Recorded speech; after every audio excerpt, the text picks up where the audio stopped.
आदाब नाजरीन, आपके महबूब प्रोग्राम आदाब डॉक्टर के साथ एक बार फिर आपकी मेज़बान हाजिर खिदमत। मैं शगुफ्ता यास्मीन और वन ऑफ द लीडिंग यूनानी मेडिसिन कंपनी अतिया हब्स के फाउंडर, डायरेक्टर और प्रमोटर, हिंदुस्तान के सबसे मसरूफ़ और कामयाब तरीन हकीमों में से एक। अपनी बेशुमार बेपनाह मसरूफियात के बावजूद, कभी कभी नासाज़ी तबीयत के बावजूद आपकी खिदमत में कीमती वक्त इनायत करते हैं, उनका इस्तकबाल करते हैं। शुक्रिया के साथ आप सबकी तरफ से और हमारी तरफ से बहुत बहुत शुक्रिया और प्रोग्राम में खैर मक़दम हकीम साहब।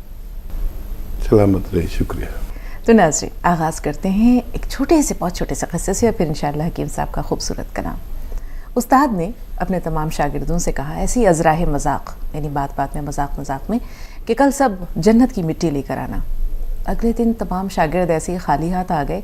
एक बच्चा थोड़ी सी मिट्टी लेकर आया। उस्ताद ने पूछा, ये क्या? कहा कि ये जन्नत की मिट्टी है, आपने कहा था लेकर आना। तो उस्ताद ने कहा, कहाँ से लाए? कहा, अपने माँ के कदमों तले से, मेरी माँ के पैरों की धूल है ये।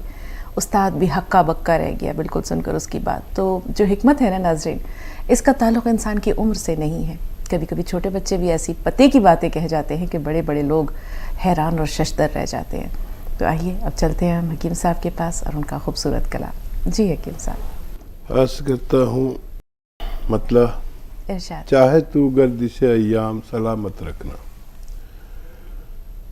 चाहे तू गर्दिश अय्याम सलामत रखना, मेरे साकी तू मेरा जाम सलामत रखना। वाह। और मैं भी बाजार में बिकने को चला आया हूँ, वाह। मैं भी बाजार में बिकने को चला आया हूँ, ताजिरों आज मेरा दाम सलामत रखना। क्या कहने, बहुत उम्दा। ताजिरों आज मेरा दाम सलामत रखना। सुभान अल्लाह। और मेरा पेशा ही तारुफ है मेरा लोगों में, मेरा पेशा ही तारुफ है मेरा लोगों में,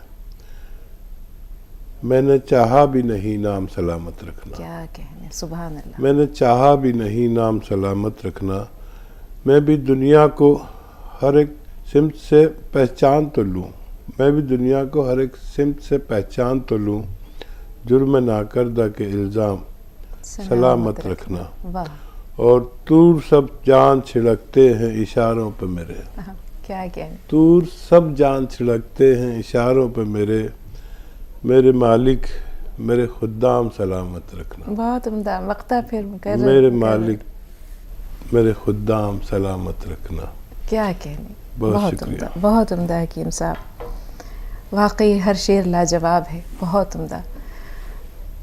इंसान का नाम उसके लिए बहुत अहमियत रखता है, उसका तारुफ उसके लिए बहुत अहमियत रखता है, लेकिन जो मोहब्बत इंसान को मिलती है तोहफे के रूप में, जो दुआएं मिलती हैं तोहफे के रूप में, वो बड़ी अनमोल होती है। कि साहब कैसा महसूस होता है आपको जब लोग आपको झोली भर भर कर दुआएं देते हैं, मोहब्बतें वारफ्तगी आप पर लुटाते हैं। ये नाम और पेशा का ताल्लुक मैंने देखा कि महाराष्ट्र में लोग उसके काम से जानते हैं या पेशे से जानते हैं, और वो उसके नाम के साथ लगा देते हैं। वहाँ पर नाम भी बड़े बड़े बिगाड़ कर लेते हैं। तो वहाँ ये हुआ कि लोग मेरे पेशे से मुझे जानने लगे। और अगर मैं ये कहूँ मैं सुलेमान बात कर रहा हूँ तो लोग पूछते थे कौन सुलेमान, आज भी यही हाल है। और अगर मैं ये कहूँ कि हकीम सुलेमान बात कर रहा हूँ तो लोग एकदम खुश हो जाते हैं और घबरा कर अरे अरे बोली। मैं कोशिश करता हूँ कि अपना खाली नाम बताऊँ, सुलेमान बात कर रहा हूँ, सुलेमान अर्ज़ कर रहा हूँ। तो कौन सुलेमान, वो बड़ा परेशानी होती है। फिर मुझे बाद में बताना ही पड़ता है कि मैं हकीम सुलेमान बात कर रहा हूँ, तो एकदम आदमी पहचानने लगता है। तो ये बात मैंने कही है कि मेरा पेशा मेरा तारुफ बन गया, और मैं अपना नाम सलामत रखना भी नहीं चाहता क्योंकि पैसे से लोग मुझे पहचानते हैं। अब दुआएं तो दरअसल हमदर्दी है। दुआएं तो निकलनी चाहिए। कुछ ऐसे काम हो जाएं, कुछ ऐसे मशवरे कामयाब हो जाएं हमारे अवाम के लिए कि उनकी तकालीफ दूर कर दीजिए। दुआएं तो झोली भर भर के मिलेंगी। और मैं ही क्या, जो लोग मेरे नुस्खे जात से वाकिफ़ हैं अगर वो भी उनको आगे बढ़ा दें तो उनके लिए भी दुआओं का और नेकियों का ख़जाना खुल जाएगा। ये मेरे ज़ाती तजर्बात हैं, आप भी इससे फ़ायदा उठाया करें। बहुत शुक्रिया हकीम साहब। 2 कॉलर्स हैं मुंबई से, शबाना फिर सुधा जी। जी शबाना, सवाल बताइए। अस्सलाम वालेकुम। वालेकुम अस्सलाम। वालेकुम सलाम। जी, मेरा सवाल ये है कि मेरे को किडनी में 3 एम का और 4 एम का पत्थर है। मैं मोबाइल रखूंगी, उसके बाद आप जवाब दीजिए, क्योंकि मैं भूल गई थी 2 मिनट के बाद वो टीवी चालू किया, आवाज बढ़ाया। जी। और मेरे को शीश में थोड़ा वो है, बबल जैसे दिख रहे हैं। मैंने एक गायनेकोलॉजिस्ट को भी बताई तो बहुत पैसा खींच ली उसने, तो रिपोर्ट देखी है तो पहले फीस भी ले ली, फिर बाद में 2-3 टेस्ट कराई तो उसने 1000 रुपये खींच ली। फिर और एक डॉक्टर को बताई MBBS, तो उन्होंने भी 1000 रुपये खींच लिया, टेस्ट करवाए सब। तो खैर फिर भी मैं डॉक्टर को बताया आपका तो नुस्खा मैं लेती हूँ, और मैं तो आपके साथ 13 साल से जुड़ी हूँ, जब से मैं मुंबई में आई। 8 साल पहले मैं तो आई भी थी। ये हम नुस्खे लोगों को बताते भी है। ये तो आप लोगों का जो आपका है चैनल है, ये सब जो खिदमत कर रहे हैं, दाई में खिदमत है और आपकी आखिरत का सौदा हो गया ये।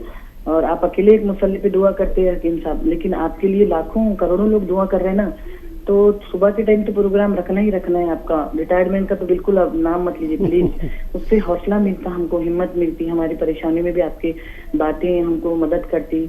और मैं ये पूछना चाह रही थी कि गोंद सिहा, नमक जैतून और सोडा और अलसी, ये चारों एक साथ ले सकते क्या?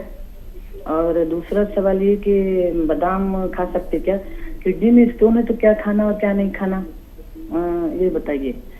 तो आपके लिए तो बहुत अच्छे फीडबैक आते, मैं तो हर प्रोग्राम देखती, बल्कि तो मैं, मेरा बैंक में इतना बड़ा पैसा अटका है तो मैं नहीं जा रही। एक के बाद कंटिन्यूस आपके जो प्रोग्राम आते हैं मैं यहीं लगे रहती हूँ। अब तो मैंने आदमी को चिल्लाई हूँ कि बस घर में फल फ्रूट और ड्राई फ्रूट्स लाएंगे, और अब काम वाली भी रख लेंगे पकाने वाली, तबीयत खराब है तो। और मैं टीवी के मुंह से बैठे रहती हूँ, 4 बजे रात से जगती हूँ माशाल्लाह, सबके लिए दुआएं करती हूँ। हम तो पहले ये बोला जाता है हदीस में कि अपन अपने आप के लिए दुआ करें, फिर अपने बच्चों के लिए, रिश्तेदारों के लिए, सबके लिए। लेकिन यहाँ तो हकीम साहब के लिए लाखों हाथ उठ रहे हैं दुआओं के लिए। जो आप ये कार्य खैर कर रहे हैं, ये अनमिट है। मैं जब बोलती हूँ तो समझ में नहीं आता मैं क्या बोलूँ, कैसा बात करूँ, एकदम इतना जज्बाती हो जाते हैं हम लोग। और शगुफ्ता आप भी बहुत दुआओं के लायक है, और आधा असर तो आप में हकीम साहब का है माशाल्लाह। अल्लाह ताला उनको सेहत तंदुरुस्ती दे कि हमारे लिए आए बैठे, वही काफी है कि वो हमारे लिए इतनी अच्छी बातें करते हैं हौसले मन की, तो हमारे को बहुत तसल्ली होती है, बहुत अच्छा लगता है। हम दूसरे व्यूअर्स के मुकाबले इतने अच्छे नहीं है, लेकिन जो दयावंती है और जो दूसरी कल एक लेडी आई थी जो टीचर थी, जो इंग्लिश में भी बहुत अच्छा इंग्लिश में बात कर रही थी, वो बहुत अच्छी, तो वो बहुत अच्छी। और ऐसा ही नहीं है कि हमारी मिल्लत के लोग जुड़े हैं, हर लोग जुड़े हैं हकीम साहब से, और सब भी दुआएं दे रहे। दुआ रूह से निकलती है गुफ्ता, दुआ जो है ना ये रूह से निकलती है। ये इसमें जबान का जरिया बना दिया अल्लाह ताला ने। मैं भी एक टीचर रह चुकी हूँ, MA हूँ उर्दू से, BEd हूँ, मैंने पढ़ाई हूँ अपने मुल्क में 15 साल, मेरी 11 साल की बेटी है।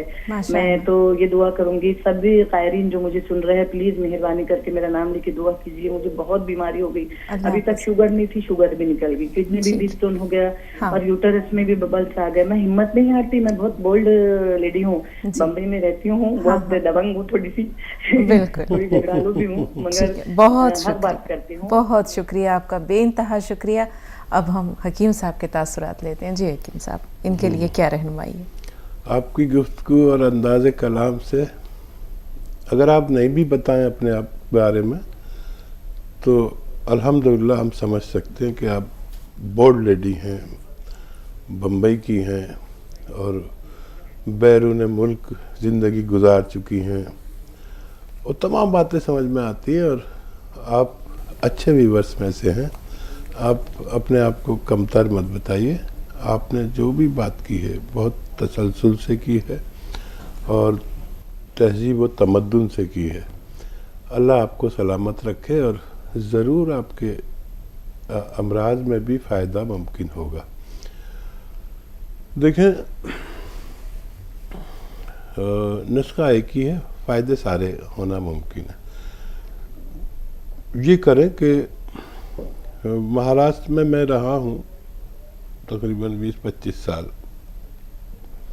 गूलर के पेड़ पाए जाते हैं वहाँ पर। गूलर आप समझ सकते हैं, गूलर कहते हैं गाँवों में। इसके पत्ते को बकरी बकरा बहुत शौक से खाते हैं। जब ईद बकरा ईद आती है तो हर जगह पाए जाते हैं, जहाँ जहाँ बकरे मिलते हैं। तो इसके 2-3 पत्ते आप या तो पीस कर या चबा कर खा लें। गूलड़ के पत्ते, ये दुनिया का बेहतरीन नुस्खा माना जाता है। इससे लोगों को फ़ायदा जल्द होता है। और खाना है 3-4 गूलड़ के पत्ते दिन में 1 बार, और 2 गिलास पानी में 1 या 2 नींबू निचोड़ दें, ठीक है। और 1 या 2 चुटकी नमक ज़ैतून मिलाकर इसको पी लें। सुबह खाली पेट पिए तो बेहतर है, वरना किसी भी वक्त ले सकते हैं, लेकिन पूरे दिन में एक ही खुराक लें। 1 दिन, 2 दिन, 4 दिन से 10 दिन तक कभी भी आपकी पथरी बाहर आ जाएगी, ऐसा मेरा तजर्बा है। और दर्द हो तो दर्द की दवाएं साथ में रखें, ज़रूरत पड़े तो इंजेक्शन भी लगवा लें। वो पथरी जब निकलती है तो तकलीफ़ देती है, उस वक्त अपने मालिश से इंजेक्शन या दवा लें फौरी तौर पर। और जो बबल्स आ गए हैं उसके लिए एक नुस्खा, गोंद चिलगोज़े का एक गोंद आता है, असली लें, और एक चुटकी में जितना आ जाए, ये रॉ मटेरियल है, ये खा लें और पानी पी लें, बस काफ़ी। रोज़ाना एक खुराक लें, बहुत जल्द आप तंदुरुस्त होने वाली है। और बड़ा अच्छा लगा आपसे बात करके, माशाअल्लाह। अल्लाह आपको सलामत रखे, और मैं भी दुआ करता हूँ कि आप रोग मुक्त ज़िंदगी गुजार सकें इंशाअल्लाह। गोंद से या नमक ज़ैतून सोडा अलसी चारों चीज़ें साथ ले सकते हैं? हाँ, ये सब चीज़ें एक साथ ले सकते हैं जी। बादाम ले सकती हैं ये? बादाम अगर किसी को कब्ज़ ना करे तो बादाम खाना अच्छा है। बादाम जितने बारीक पीस लो उतना फ़ायदेमंद है। और जिन लोगों को बादाम कब्ज़ करता है उनको चाहिए कि बादाम का तेल भरोसे का हो, 2 चम्मच सालन में या दूध में मिलाकर ले लिया करें। बेहिसाब तवानाई और अमराज से लड़ने की ताकत, हड्डियों की मजबूती, दिमाग और आँखों की रोशनी के लिए बहुत बेहतर होता है। वक्त हो रहा है एक ब्रेक का, मिलते हैं वक्फे के बाद।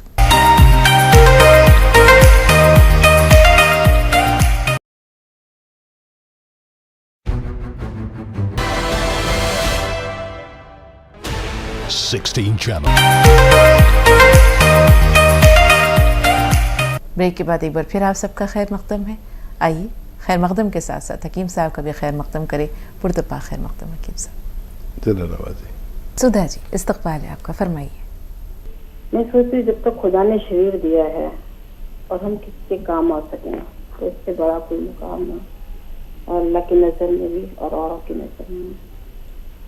माशाल्लाह जो काम आप करते हैं वह तो हम चाह करके भी नहीं कर सकते। हम तो आपके पाँव की धूल के बराबर भी नहीं बन सकते।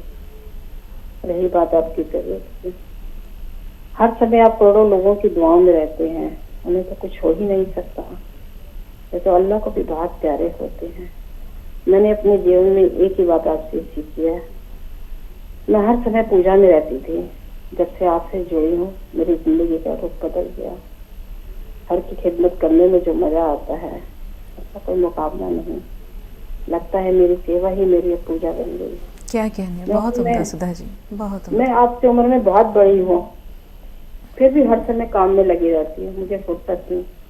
4-4 घंटे में किचन में काम करती हूँ, 4-5 घंटे में स्टिचिंग करती हूँ, और बाकी समय भगवान के साथ रहती हूँ। जो भी मिलता है मुझे यही कहता है कि आप पहले किसी भी ज्यादा एक्टिव हो गई हो जी। उनका ये मेरा कमाल नहीं है, सब मेरे हकीम साहब का कमाल है। जब से उनकी सोबत में आई हूँ तब से मेरी जिंदगी संवर गई। बिल्कुल। जितना शरीर को गवारा करें आप उतना काम कीजिएगा, लेकिन लोगों की खिदमत करना ना छोड़िए। आजकल डॉक्टर का पेशा महज एक पैसा कमाना है। हर कोई आप जैसा नहीं हो सकता। बिल्कुल। लोग बहुत दुखी हैं, सबको आपकी जरूरत है। बिल्कुल। जी, क़त्ए आपसे कलामी बात- के लिए माज़रत। कल आपका एक सवाल रह गया था, बहुत मलाल है। कल आप कोई सवाल करना चाह रही थी और हम वक्त की कमी की वजह से शायद आपका सवाल नहीं ले पाए। हाँ था तो सही बेटी, मुझे भी याद नहीं है वो तो क्या जी, सवाल वो था। कोई सवाल है आज आपका? तासुरात हैं, जज्बात हैं, एहसासात हैं, बहुत प्यारे जज्बात हैं। जी हकीम साहब। बड़ा मुश्किल से बोलना पड़ता है जब सुधा जी का से बात हो जाती है, तो बोलने लायक कहाँ छोड़ते हैं ये। और सुधा जी का मुझे पता चला इंटरव्यू भी आया है, हमारी टीम सुधा जी का इंटरव्यू लेकर आई है और हमें उनकी तरफ से बहुत सारे उनके हाथों के बने हुए व्यंजन भी मिले हैं, बहुत सारे। क्या कहने, और आप खुशकिस्मत हैं।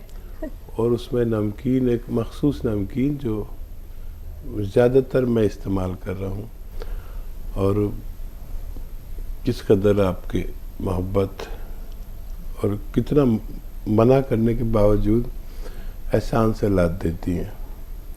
और मेरी बीवी बार बार कह रही है सुधा जी से मेरी बात कराओ, और मैं उनको कुछ गिफ्ट भेजना चाह रही हूँ। अनीसा है हमारी अगली कॉलर, बताएं कहाँ से बोल रही हैं अनीसा साहिबा? अनीसा साहिबा, हमें सुन पा रही हैं आप? मध्य प्रदेश से अनीसा साहिबा फ़ोन लाइन पर मौजूद हैं? जी बताइए। हेलो? हाँ हाँ बिल्कुल, बताइए क्या सवाल है? हाँ, अस्सलाम वालेकुम। वालेकुम अस्सलाम। वालेकुम अस्सलाम। हाँ जी, मुझे ये हकीम साहब से पूछना है कि जैसे अभी यहाँ असली नहीं मिलता है तो क्या करें, और उसके उसके लिए कुछ और कुछ बताएं आप, तो जैसे के साथ आपको बताया था तो मिल नहीं रहा।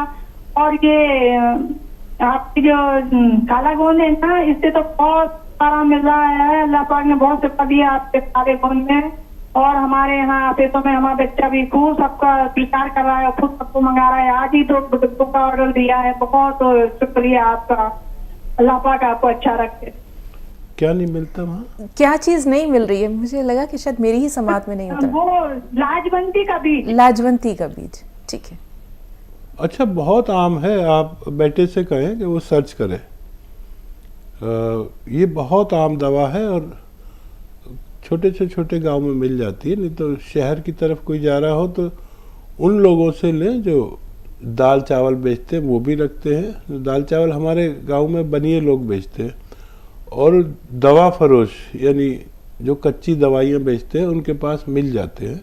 आप उन्हें आसानी से हासिल कर सकते हैं। शायद आपके यहाँ पर इसको कुछ और कहते हैं, तो बेटे से कहिए कि ये सर्च करें कि और कौन आपके यहाँ पर कौन सी लैंग्वेज में क्या कहा जाता है। आपके यहाँ जो ज़बान बोली जाती है, हर इलाके का अलग कुछ कहते हैं, हर इलाके में दवाओं को, ये मैं जानता हूँ। तो आपके यहाँ क्या कहा जाता है बेटा सर्च करके आपको बता देगा, तो आसानी से दस्तयाब हो सकता है। बहुत शुक्रिया, आप हमारे साथ जुड़े रहें और लोगों की खिदमत करते रहें। अल्लाह आपको इसका अलग से अजर भी दे सकता है इंशाअल्लाह। सईदा साहिबा बताएं क्या सवाल है? हेलो जी सईदा, इस्तकबाल है। हेलो। जी सुन रहे हैं आपको, फरमाइए। हाँ, हम लोग को शुगर ज्यादा है, परसों टेस्ट कराए थे।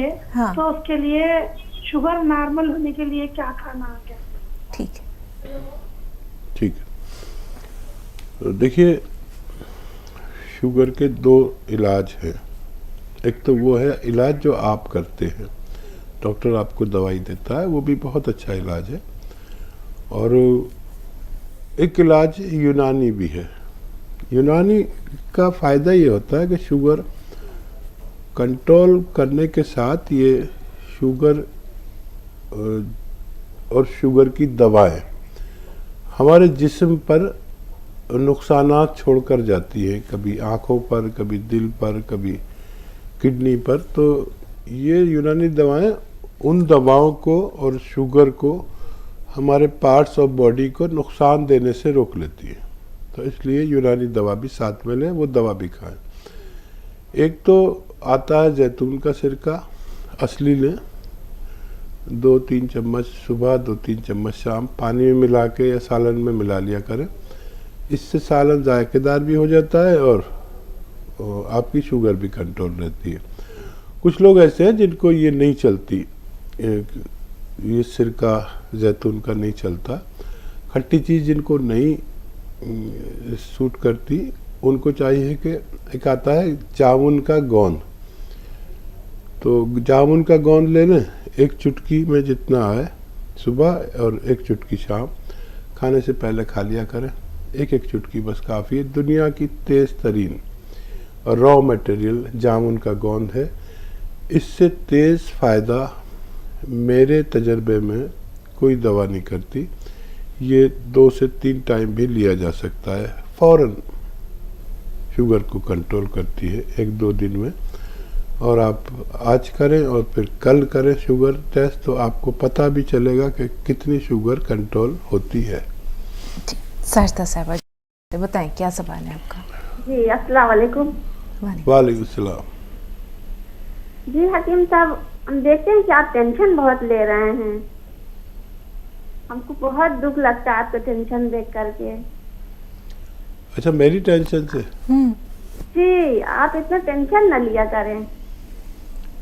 हाँ, दरअसल साजिदा आप अपना सवाल कर लीजिए, फिर मैं जवाब दूंगा। जी, सवाल ये है कि एलोवेरा के लिए आपने कल बताया था, तो एलोवेरा और एलवा में क्या फ़र्क है? आपकी किताब नुस्खा जात सुलेमानी में एलवा का जिक्र है, एलोवेरा का नहीं है। क्या ये दोनों चीज़ें अलग अलग हैं या एक ही हैं? और विटामिन सी के लिए एलोवेरा किस तरह लेंगे? ठीक है। अच्छा देखिए, एलोवेरा जो है वो एलोवेरा का पौधे का जो गूदा होता है अंदर का, उससे एलोवेरा का सिरका बनता है और प्रोडक्ट भी बनते हैं। लेकिन जो एलोवेरा का छिलका है वो कड़वा होता है बहुत, जबकि एलोवेरा का गूदा फीका होता है, मतलब उसमें कड़वाहट नहीं होती। तो इसके छिलके का पानी निकाल लिया जाता है और उसको आग पर जलाकर जमा दिया जाता है, उसे एलवा कहते हैं। और ये कड़वा होता है गोंद स्याह की तरह। तो बेईमान लोग एलवे को गोंद स्याह की जगह पर बेचकर पैसे कमाते हैं, लेकिन वो गोंद स्याह नहीं है, एलवा है जो पेट के इमराज में काम आता है। और उसमें विटामिन सी नहीं होती और इसमें विटामिन सी होती है, और वो भी विटामिन सी गर्म किस्म की। ज़्यादातर विटामिन सी ठंडे मिजाज की होती है, लेकिन इसमें जो विटामिन सी है ये गर्म मिजाज की है। और इसका हलवे के रूप में भी बनाया जा सकता है। एक मार्केट में आता भी है हलवा गीगवार कहते हैं एलोवेरा को हमारी ज़बान में। तो हलवा गीगवार भी बनाने का तरीका है और मार्केट में बना बनाया भी लोग बेचते हैं। बेहतर ये कि खुद बनाया जाए, मेरी कोशिश रहती है। और मैं फ़िक्र में इसलिए हो गया कि मेरा अस्पतालों से कम वास्ता पड़ता है, और जब मुझे ज़रूरत पड़ी तो मैंने आपसे शेयर किया था कि मेरे साथ सारी गलत तशख़ीस, गलत तजवीज़, गलत ऑपरेशन, गलत सब कुछ कर दिया। तो मुझे अपना तो कोई परेशानी नहीं, ना मैं मौत से डरता हूँ, क्योंकि मुझे जो जिम्मेदारियाँ अल्लाह ने दी थी वो सब पूरी करा दी। मैंने अल्लाह से दुआ भी मांगी कि मुझे सब कुछ तूने मेरी औकात और मेरी सोच से ज़्यादा दिया, तो मुझे मौत का गम नहीं, बस गम ये है कि एक तो ये निज़ाम अस्पतालों का अच्छा हो जाए। ये लोग जो इतनी तकलीफ़ में हॉस्पिटल जाते हैं और वहाँ पर डॉक्टर्स की जो पैसे कमाने की भूख है वो ख़त्म नहीं होती, और किसी का जेवर बिक जाता है, किसी की ज़मीन, किसी का मकान बिक जाता है और कोई मकरूज़ हो जाता है। उनसे बच गया। लेकिन मेरी जगह कोई ऐसा भोला भाला जो डॉक्टरी के बारे में कुछ भी नहीं जानता, उसको तो हलाल कर ही देते, और कर रहे होंगे। बस मैं इसी गम में मुब्तला हूँ कि सब बहुत तकलीफ़ दे रहे होंगे, लोगों के हालात ख़राब हो जाते होंगे, लोगों का मकान बिक जाता होगा, ख़वातीन के जेवर बिक जाते होंगे। उन्हें क्या पता कि क्या कर रहे हैं वो। ज़्यादातर आवाम गरीब है, उनके साथ वैसा ही सलूक करना चाहिए, उतने ही कम पैसे लेने चाहिए, अपने फ़ायदे के लिए किसी की गलत तशख़ीस भी नहीं करानी चाहिए। एक और वक्फा दरकार है नाजरीन, थोड़ा सा इंतज़ार, एक छोटा सा ब्रेक, बहुत जल्द हाजिर हुए। अनिद्रा, तनाव, depression. 9 crore viewers, India's largest news network, News 18। Break के बाद एक बार फिर आप सबका इस्तकबाल और एक बार फिर खुश आमदीद कहना चाहेंगे हकीम सुलेमान खान तूर साहब को। तमाम नाज़रीन की तरफ से मोहब्बतों भरा सलाम एक बार फिर। जज़ाकल्लाह खैर, शुक्रिया। हकीम साहब, मसीहाई का पेशा बड़ा मोतबर पेशा था। हम ये देखते हैं कि एक ज़माना था कि लोग जो है वो अतिब्बा की यूँ इज़्ज़त किया करते थे कि वो खुदा के एक मैसेंजर, एक नायब के तौर पर, एक मसीहा के तौर पर, या उनकी मुश्किलात को हल करने के लिए अल्लाह ताला ने भेजा है। आज जैसे ही आप जैसे हालात बता रहे हैं, उसमें मसीहाई कहाँ रह गई? क्या खुदा को ये लोग मुंह दिखाएंगे? हम ये सोचते हैं कि हर इंसान जो है वो जवाबदेह है। अल्लाह ताला ने कहा भी है, रसूल पाक सल्लल्लाहु अलैहि वसल्लम की एक हदीस भी है कि तुम सब निगरान हो और तुमसे तुम्हारी रईयत के बारे में, जो मातहत अमला है या जो लोग तुम्हारे संपर्क में, तुम्हारे राब्ते में आते हैं, उनसे सवाल किया जाएगा। तो दयानत रही नहीं, अमानत रही नहीं, सदाकत रही नहीं, तो रहा क्या? एक्चुअली इसका भी फ़र्क हो गया कि इसमें हमारी भी गलतियां हैं, वालिदैन की भी गलतियां हैं और इस कौमों की भी गलतियां हैं। कुछ पैसे ऐसे हैं जिन्हें तिजारत नहीं बनाना चाहिए था, और उन लोगों को करना चाहिए जो अपने पास से रकम लगा के लोगों का भला कर दें। इसमें ताजिर लोग आ गए, और ये शिक्षा का है, तालीम का शोबा है, या तिब का शोबा है, हिकमत का, डॉक्टर्स का शोबा है। तो ये पहले हासिल किया जाता था, अब खरीदा जाता है। बिल्कुल। जब आदमी किसी चीज़ को खरीदता है, जैसे ये गिलास रखा है,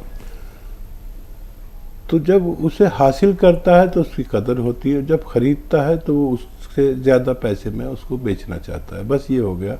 तो इल्म देखना यह है, इल्म आपने हासिल किया है या ख़रीदा है। ख़रीदे हुए इल्म से मोहब्बत की रोशनी नहीं निकल सकती, ऐसा मेरा मानना है। परवीन साहबा फ़ोन लाइन पर हैं। माजरत, किस्सा थोड़ा तवील हो गया था। जी बताएं, क्या सवाल है?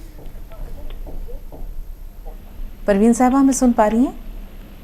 हाँ जी, हाँ जी बताइए।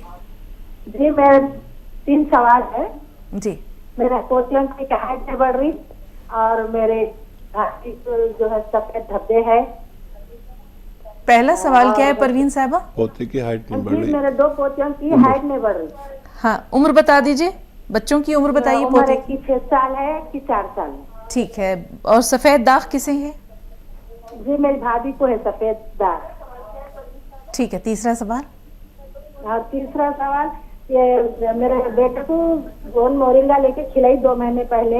80% तो ठीक हो गया था, हम फिर उसके बाद नहीं, कुछ मजबूरी थी, वजन उठाया, फिर डबल हो गया दर्द उसकी।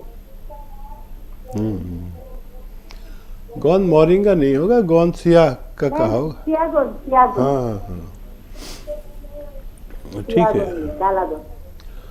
हाँ, देखिए उसमें वज़न उठाना मना है, इसलिए मैं कहता हूँ। और वेस्टर्न टॉयलेट, ऐसा कुर्सी वाला बैतुल खला होना चाहिए, और वज़न उठाने की पाबंदी। फिर से शुरू करें, वज़न ना उठाएं। ऐसे लोगों को वज़न उठाने से जहाँ तबीयत होती है फिर वहीं पहुँच जाती है, तो वही नुस्खा दें उन्हें तो।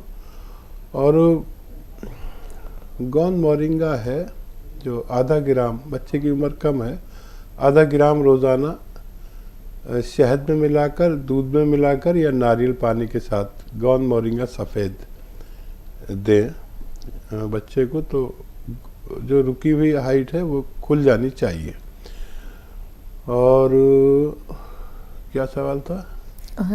बच्चों की हाइट का हो गया हकीम साहब। दूसरा सफ़ेद दाग है, तीसरा जो है वो कमर की तकलीफ है। सफ़ेद दाग करेगा 100 ग्राम अलसी, 100 ग्राम आंवला सूखा हुआ और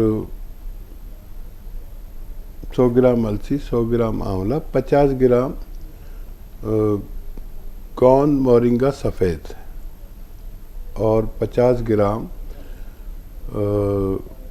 बापची, एक दवा का नाम है बापची, बारीक बारीक दाने होते हैं, खुशबूदार मेथी की तरह होते हैं, मेथी से भी ज़्यादा खुशबू। इन सबको पाउडर बना लें और 1 ग्राम रोज़ाना सुबह, 1 ग्राम शाम जो इसके बर्स के मरीज़ हैं उनको खिलाया करें।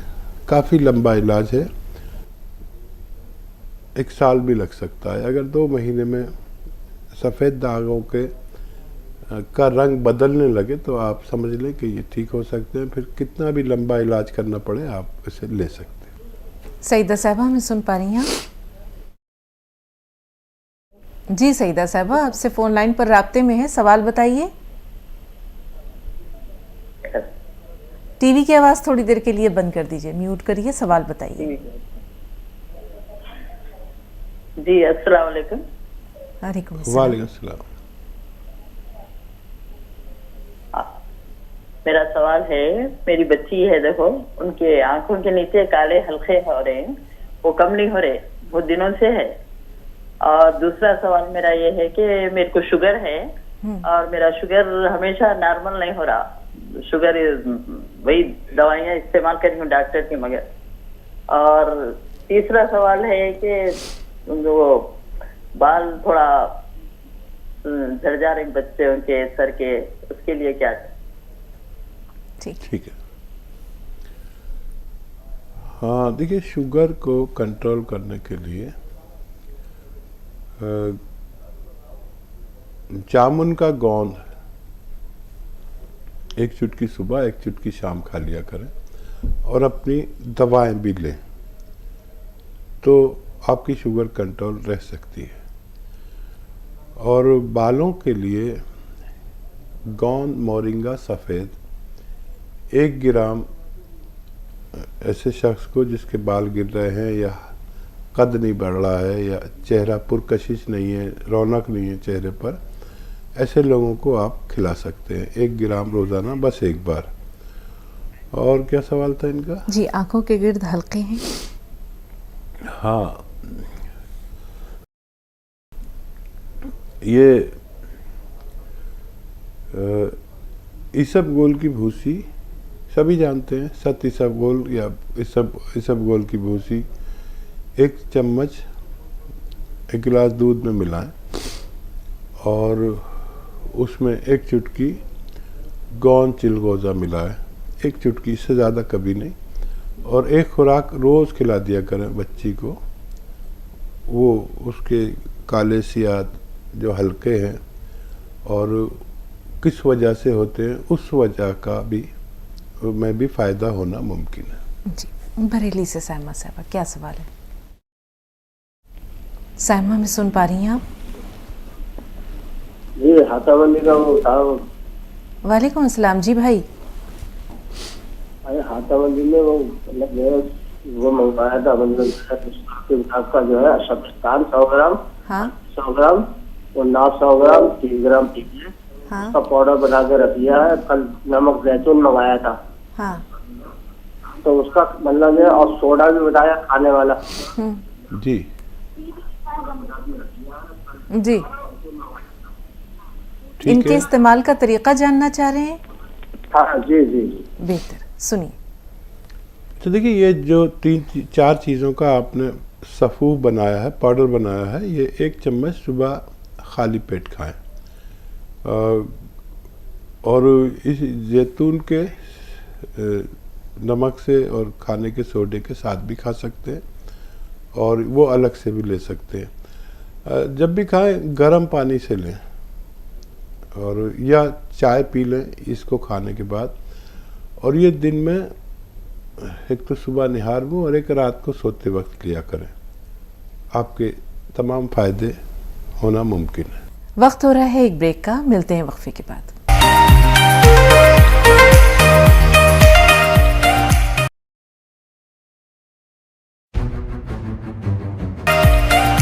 ब्रेक के बाद एक बार फिर आप सबका खैर मकदम है। आइए खैर मकदम के साथ साथ हकीम साहब का भी खैर मकदम करे। पुरतपा खैर मकदम हकीम साहब। चलो नवाजी। ये आयशा है हमारे साथ। जी आयशा साहबा, क्या सवाल है? अस्सलाम वालेकुम बाजी। हकीम साहब को भी सलाम। वालेकुम सलाम। हाँ, हकीम साहब मैं ना बार बार आपके पास कॉल करके कभी भी रोती ना, थोड़ा आप लोग कुछ गलत मत समझो हकीम साहब। क्यों बोलते मेरे वालिद और वालदा नहीं है, तो थोड़ा घर के अंदर परेशानी की वजह से मेरे को कभी भी रोना आ जाता। तो कभी भी लड़की फोन करे तो रोते बोल के हमारे भाई लोग बोल रहे हैं आप कभी भी रोए तो हकीम साहब बाजी सोचते होंगे ये रोते से बच्ची आ गई शायद बोल के। आप हमेशा हंसती मुस्कुराती रहें, कभी कोई दर्द और गम आपके पास ना आए आयशा। राब्ता मुनक़ता हो गया, राब्ता ख़त्म हो गया। लेकिन ये रोने वाली आँख जो है ये मेरी भी है। मैं तो आपसे ज़्यादा रोता हूँ। मैं तो औरतों से को भी मात कर रखा है। आप देखा होगा प्रोग्राम में, आपसे ज़्यादा तो मैं रो पड़ता हूँ। और ये रोने वाली आँख अल्लाह को बड़ी पसंद है। तो मैं आता हूँ घर से तो मेरी पोती है और वो कहती है कि रोना नहीं दादा। उसने रोते हुए देख लिया होगा, 4-5 साल की है। मेरी बीवी कहती है आप रोते क्यों, लोग क्या समझेंगे। लेकिन जब से मुझे ये पता चला है कि अल्लाह को पसंद है तो मैंने कहा कोई कुछ भी समझा करे, मैं अगर अपने मालिक के सामने पेश हो रहा हूँ और ये जो मेरा काम है अगर ये इबादत है और मैं अपने मालिक के सामने हूँ तो अपने मालिक के सामने इबादत में रोना कोई बुरी बात नहीं है। बड़ी शेम करती है मेरी पोती और मेरे रिश्तेदार और मेरी बीवी ख़ास तौर पर। मेरा बेटा भी कहता है पापा इतना मत रोया करिए। लेकिन मेरा अजीब मामला है, मैं जब कोई किसी काम को करता हूँ उसमें महव हो जाता हूँ, बिल्कुल उसमें खो जाता हूँ। शायद आपने देखा हो कभी मुशायरों में मैं गज़ल पढ़ता हूँ तो गज़ल पढ़ते में ऐसा ज़ार रोता हूँ कि औरतें भी शर्मिंदा हो जाए। तो रोना नापसंद नहीं है, लेकिन वो इस रोने से अपना रब है ना, क्योंकि वो माँओं की तरह तो है मगर माँ से भी ज़्यादा शफीक है। और याद है कि हम अपनी माँ से सब काम रो के करा लेते थे, ज़िद कर के। तो ये भी उस टाइप का ही है जो हमारे माँ बाप की तरह का। तो इससे काम कराने के लिए आँख के आंसू की पेशी होना बहुत ज़रूरी है। बिल्कुल यकीन साहब। हमारा रब, आपका रब, तमाम लोगों का रब, वो तो बंदे की शहरक से भी ज़्यादा करीब है। हज़रत मूसा अलैहिस्सलाम कोहे तूर पे जा रहे थे, रास्ते में एक शख्स को देखा, चरवाहा था, भेड़ बकरियां चरा रहा था और अपने यहाँ बैठे बैठे बड़बड़ा रहा था कि ए अल्लाह ताला तू मेरे पास आता तो मैं तेरी कंघी करता, तेरी जुएँ निकालता, कपड़े मैले होते तो कपड़े भी धो देता, तुझे ये पका के खिलाता, वो पका के खिलाता। हज़रत मूसा अलैहिस्सलाम ने कहा अरे ये तुम किसकी शान में ये बातें कर रहे हो, क्या रब को, हमारे अल्लाह को इन चीज़ों की ज़रूरत है? तौबा करो। उसे कह के हो गए हज़रत मूसा अलैहिस्सलाम कोहे तूर पे। अल्लाह ताला से जब हम कलाम हुए, अल्लाह ने कहा मूसा तूने मेरे एक बहुत प्यारे बंदे को नाराज़ कर दिया है, जा पहले उसे मना करा। हज़रत मूसा अलैहिस्सलाम फ़ौरन उतरे कोहे तूर से। अब उस चरवाहे के पास आए तो देखा कि वो ढूंढा, पहले अव्वल तो वो अपनी जगह पर था नहीं, उसे ढूंढते रहे, एक जगह पर मिला तो वो बेचारा बैठा हुआ बहुत उदास मगमूम। हज़रत मूसा अलैहिस्सलाम को देखा, देख कर भागने लगा कि फिर मेरे पास। बोले ठहरो, कहाँ जा रहे हो? बोले अब मेरे लिए क्या है, आप मुझसे नाराज़ हैं? बोले अल्लाह भी मुझसे नाराज़ है। बोले नहीं, अल्लाह नाराज़ नहीं, अल्लाह मुझसे नाराज़, और उसी ने मुझे तुम्हारे पास भेजा है कि पहले मैं जाकर तुमसे माफ़ी मांगूं। तुम्हारे और मेरे अल्लाह को तुम्हारा ये कहना बहुत पसंद आया। तो अल्लाह ताला तो ये चाहता है कि जिस तरह माँ अपने बच्चे से मोहब्बत रखती है, बच्चा भी अपनी माँ से मोहब्बत रखता है। ये दो तरफ़ा मामला है। एक कॉल आमना से बात कर लेते हैं। जी आमना, फरमाइए क्या सवाल है? हेलो, अस्सलाम वालेकुम। वालेकुम अस्सलाम। डॉक्टर साहब मेरे को थोड़े दिन में कुछ सर्दी बहुत जल्दी हो जा रही, सांस लेने में तकलीफ हो रही और सर में दर्द बहुत हो रहा। ये सर्दी जब जम जाती है तो सर में दर्द होता है। किसी की आँख में दर्द भी आ जाता है, किसी के दाढ़ में भी दर्द आ सकता है। अगर ऐसा है तो आप बलगम निकालने की दवाएं, खारिज करने की दवाएं लें, एलोपैथिक ले लें, और यूनानी भी मैं बताता हूँ, लेकिन एलोपैथिक लें जिससे आपका नज़ला खारिज हो जाए। एंटीबायोटिक्स देते हैं डॉक्टर, और कुछ दिन लेने में कोई बुराई नहीं है।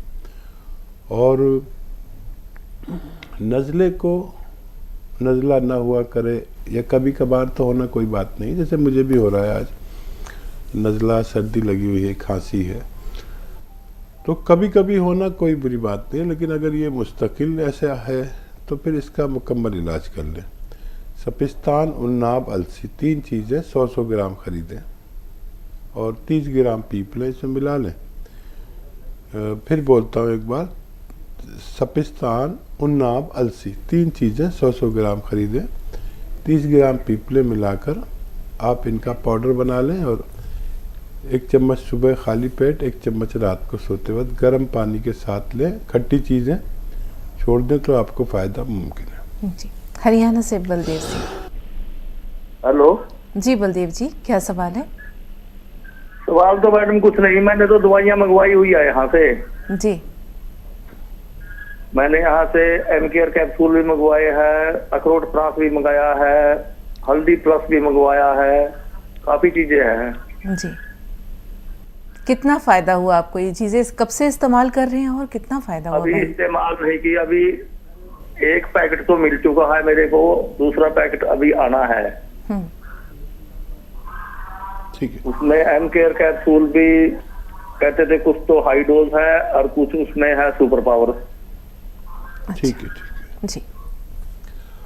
और जैसे ही आपको वो पार्सल पहुंचेगा, उसके बाद हमारे हेल्पलाइन नंबर से आपको फ़ोन आएगा, और वो बता देंगे कि कौन सी दवा किस वक्त किस चीज़ के साथ लेनी है। वो आप लिख लेना। जब आपको दवा पहुंचती है तो हमारे पास मैसेज पहुंच जाता है, फिर हमारी टीम आपको फ़ोन करती है और आपको पूरा गाइड कर देती है। मुंबई से तुफैल अहमद साहब। तुफैल भाई, हमारी आवाज़ अगर पहुंच रही है तो अपना सवाल बताइए। जी जी तुफैल भाई, इस्तकबाल है आपका। जी, वालेकुम अस्सलाम। हाँ जी, हकीम साहब, ये जो है ना, ये हर्निया की वो हो गई है तकलीफ, और गैस बहुत बनता है, इतना बनता है, इतना गैस बनता है कि मैं रात को सो नहीं सकता। और ये ऊपर पेड़ों के ऊपर है ना, थोड़ा सा पेड़ है ना ऊपर फूल गया है, तो डॉक्टर बोले हर्निया है, सब फेस वगैरह कराए। इसके लिए क्या करना पड़ेगा? ठीक है, देखिए, अगर अभी शुरुआत है तो ये अच्छा भी हो सकता है, और ये आपके दोनों अमराज के लिए है, दोनों बीमारियों के लिए है। ये नुस्खा बहुत मशहूर भी है, मैं सब हो सकता है आपकी डायरी में भी लिखा हो, अगर आप डायरी लिखते हैं मेरे नुस्खे जात के तवस्सुल से। तो ये सौंफ, सौंठ, ज़ीरा, अजवाइन, धनिया, मेथी, ये 6 चीज़ें। एक बार और बोलता हूँ, सौंफ, सौंठ, ज़ीरा, अजवाइन, धनिया, मेथी का दाना, 6 चीज़ें 100-100 ग्राम लेकर पाउडर बना के रख लें। और एक आता है नमक जैतून, इसको आप 1 चुटकी नमक जैतून 1 या 2 गिलास पानी में डालकर, इस पानी से दिन में 2 बार खाने से पहले खाया करें, आपको फ़ायदा होना मुमकिन है। जी हकीम साहब, हर्निया के बारे में कहा जाता है कि इसे ऑपरेट करा, साइंस जो है वो इसमें मेडिकल साइंस की अगर हम बात करें तो किस हद तक कामयाब हो सकी है? दवाओं के ज़रिए इसे क्या ठीक किया जा सकता है? हाँ, देखिए, जब शुरुआत होती है और पहले स्टेज होती है किसी भी बीमारी की, तो उसे आराम से कंट्रोल कर सकते हैं जी। और जब वो हद से तजावुज़ कर जाए तो फिर मुश्किल हो जाता है, और अगर वो दवाओं के हदूद से बाहर निकल जाए तो फिर ऑपरेशन बेहतर है। ये तय करना ज़रूरी है कि हर्निया किस नौइयत का है। अगर शुरुआत है तो उसने अभी जाली क्रॉस नहीं की। हमारे पेट में ऐसे जाली सी होती है जिस पर हमारी आंतें रखी हुई होती हैं। कभी कभी ये हर्निया उस सूरत में होता है कि ये आंतें जोर लगाती हुई होती हैं कि जाली को फाड़ दें। ओझ ज़्यादा हो जाता है, बोझ ज़्यादा हो जाता है, पेट ठीक नहीं रहता, तो पेट ठीक कर दो तो ये जोर पड़ना बंद हो जाता है और आदमी अच्छा हो सकता है। कभी इतना होता है कि वो जाली क्रैक हो जाती है और हमारी आंतें उसमें निकलने लगती है बाहर को, तो फिर ये करते हैं कि ऑपरेट करके जाली को सी देते या दूसरी जाली डाल देते हैं इस किस्म की। तो नौयत पे है कि क्या ज़रूरी है, डॉक्टर की नीयत, नौयत और आपकी काबिलियत पे है कि आप सही फैसला ले सकते हैं कि नहीं। तंदुरुस्ती बहुत बड़ी नेमत है हकीम साहब। एक बार चली जाए या हम ये कहें कि इंसान को अगर बीमारियां घेर लें तो फिर उसे एहसास होता है कि वो वक्त जो सेहत के साथ या तंदुरुस्ती के साथ गुजरा वो कितना अनमोल था। एक कॉलर ने कहा था कि उन्हें कोई जायका महसूस नहीं होता। किस वजह से ऐसा होता है कि कभी कभी इंसान का जो टेस्ट होता है वो ख़त्म हो जाता है या वो सलाहियत मफकूद हो जाती है कि वो चीज़ों के जायके पहचान सकें? और देखिए वो जो कुव्वतें हैं ना अल्लाह ताला ने इंसान को दी है, कुव्वत शामा, कुव्वत बासरा और कुव्वत सामिया, और ये इंसान की कुव्वतें जो बज़ाहिर नज़र नहीं आती। तो कुव्वत लामसा, क्या कहने हैं हकीम साहब, सलामत रहिए। तो वाह वाह, आपके साथ ये लफ्ज़ याद आते हैं। तो एक कुव्वत है जो जायके की है, वो चली जाती है और फौरी तौर पर इलाज कर लिया जाए तो ये वापस भी आ सकती है। तो ये सब चीज़ें बहुत हसास हैं। मतलब उधर आपने बोला, इधर कानों ने सुना, दिमाग को फौरन बात पहुंचाई, खुशबू आई नाक में आई, अरे ये तो फला चीज़ बक रही है पड़ोस में। मतलब पता ही नहीं चलता, लेकिन सारे सवाल जवाब होते रहते हैं। तो इसमें से कोई कुव्वत कम हो जाए या ख़त्म हो जाए तो तब पता चलता है कि ओहो वो बोले जा रहा है, हमें सुनाई नहीं दे रहा। अब ये समाज की ताकत बहुत बड़ी है, कुव्वत जायका बहुत बड़ा है, ये सारी कुव्वतें बहुत, आम आदमी इसको समझता नहीं है, लेकिन इसका भी इलाज मुमकिन है। जी, सुनीता साहिबा हमारी अगली कॉलर है, दिल्ली से बोल रही हैं। सुनीता, बताएं क्या सवाल है आपका? आदाब हकीम साहब। आदाब मैम। आदाब। सर मुझे जानना था, ये जो बदल रहा है मौसम इतना ज़्यादा, तो सर्दी जुकाम बहुत ज़्यादा फैल रहा है, मेरी मम्मी को, मेरे पापा को और छोटे बच्चों को भी बहुत ज़्यादा हो रहा है। इसके लिए क्या कुछ नुस्खे हो सकते हैं? ज़रूर हो सकते हैं, और कभी इत्तेफाक से किसी को हो जाए साल में 2-4 बार तो ये कोई फिक्र की बात नहीं है। और इसके लिए नुस्खे जात भी होते हैं, और सर्दी से बचना भी ज़रूरी है। और नुस्खा ये है कि अलसी, सपिस्तान और उन्नाब, ये 3 चीज़ें 100-100 ग्राम लें। उन्नाब इसमें एक ऐसी चीज़ है जिसकी गुठली निकाल के फेंकनी पड़ेगी। और अलसी, उन्नाब, सपिस्तान, सपिस्तान डिसोड़े को कहते हैं। तो ये 100-100 ग्राम लें और 30 ग्राम पीप लें। इनको खूब बारीक पाउडर बनाकर 1 चम्मच सुबह खिला दिया करें, बस काफ़ी है। गर्म पानी से खट्टी चीज़ें छोड़ना चाहिए। और अगर कोई मुस्तकिल बलगमी मिजाज का, हमेशा नज़ला, खांसी, बलगम छींके रहती है, उनको 6-7 महीने भी खाना पड़ सकता है। जो आर्जी मरीज़ हैं उनके लिए बहुत अच्छा है, ये आप इस्तेमाल कर सकते हैं। महेंद्र प्रताप जी फ़ोन लाइन पर मौजूद हैं आप? हाँ जी। जी, इस्तकबाल है आपका महेंद्र जी। हाँ जी, हकीम साहब से बात करा दे सर। जी आदाब, जय हिंद। महेंद्र जी बताइए क्या सवाल है, आखिरी वक्त है, बताइए, टाइम खत्म होने वाला है। हाँ सर, हम आपके बहुत फैन है सर। आप बहुत अच्छे हैं। हम आपकी दवा खा रहे हैं 2 साल से सर, बहुत अच्छी है आपकी दवा। हम गुरस्टोन, गोनसिया, पी केयर और जो है वो, और सिरका सब बहुत हमको फायदा कर रहा है, सब बहुत फायदा कर रहा है सर। बहुत शुक्रिया, भगवान ने आपको फायदा दिया। और कोई सवाल है? सवाल है सर, हमको पित्त जो है बन रहा है सर, इस समय पित्त बन रहा है ज्यादा, कफ नहीं, कफ में बन रहा है, पित्त बन रहा है सर। ठीक है। अच्छा देखिए, धनिया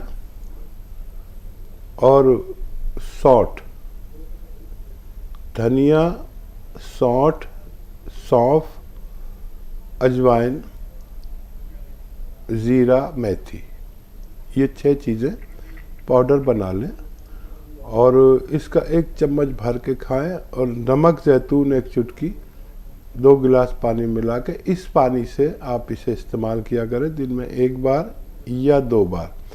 ये धनिया, सौंफ, सौंठ, जीरा, अजवाइन, धनिया, मेथी को 100-100 ग्राम लेकर पाउडर बना के रख लें डब्बे में भर के। ये किसी के भी काम आता है, बहुत सारी बीमारियों में ये घर में तैयार शुदा रहे तो हम कभी भी इस्तेमाल कर सकते हैं। बहुत शुक्रिया आपके हमारे साथ जुड़ने का, बहुत धन्यवाद।